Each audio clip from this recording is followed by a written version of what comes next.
This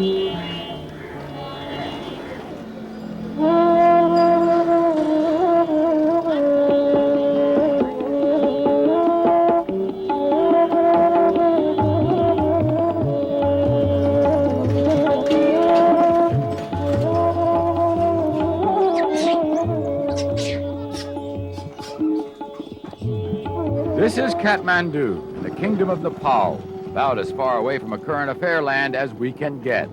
It might look like a real-life Disneyland, but to the 18 million people who live here, it's the abode of the gods.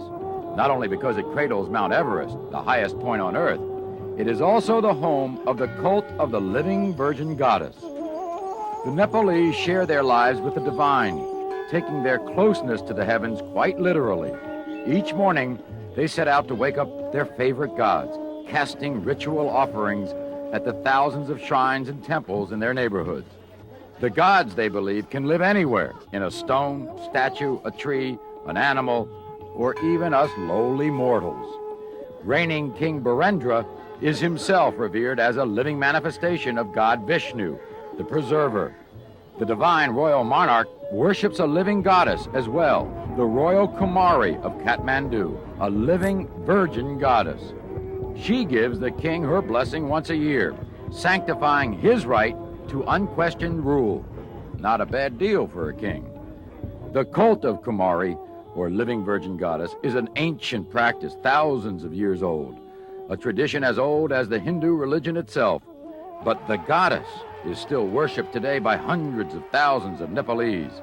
There are currently more than a dozen goddesses. Followers believe that the spirit of a bloodlusting goddess lives in a young virgin girl. Cult priests choose a 2 to 4-year-old girl who meets a list of 32 godly perfections. She must be beautiful, have a calm demeanor, and no disease nor loss of blood. It's like a Miss Goddess contest, really.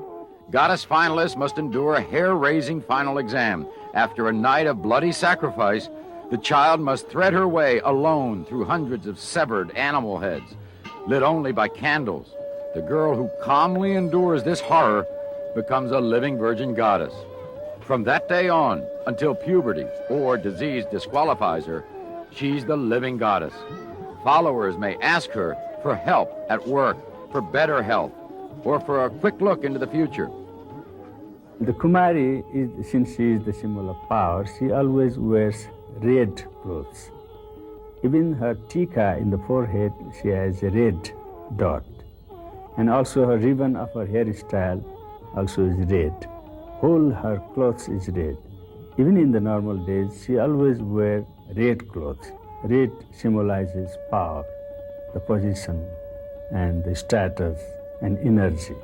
Red is blood, and red is everything red symbolizes power. 10-year-old Oshoba Bajarakara is the Kumari of Patan. Her father is a Buddhist priest and a goldsmith, and the father of a living goddess. When we asked him how he liked having a goddess for a daughter, he proudly pulled out his photo album to show off some snapshots.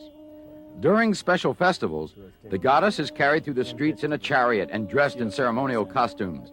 She normally spends 2 to 3 hours a day on her throne or sits in her window, where worshipers hope to catch a glimpse of her. Her every move and expression is interpreted as a sacred sign.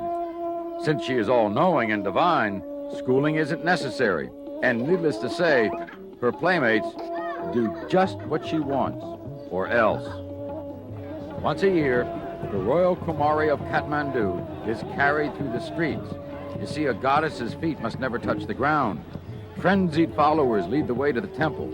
They dance around her chariot and watch the king pay tribute and ask the goddess if he can rule for another year. King Birendra's father, so the story goes, was denied her blessing the year he died.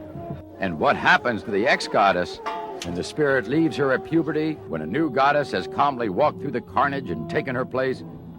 Well, the ex-goddess is given a government pension, is free to marry, and live the life of a mere mortal. This grandmother ex-goddess leads a normal life, though she forbids her own daughters and granddaughters from entering the goddess competition.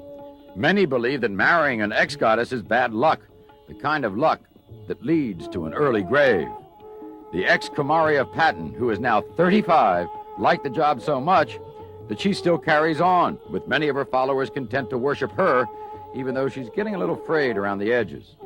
According to the cult of Kumari, the fate of Nepal, and therefore the world, rests upon small shoulders. They continue to worship and adore the living Virgin Goddess.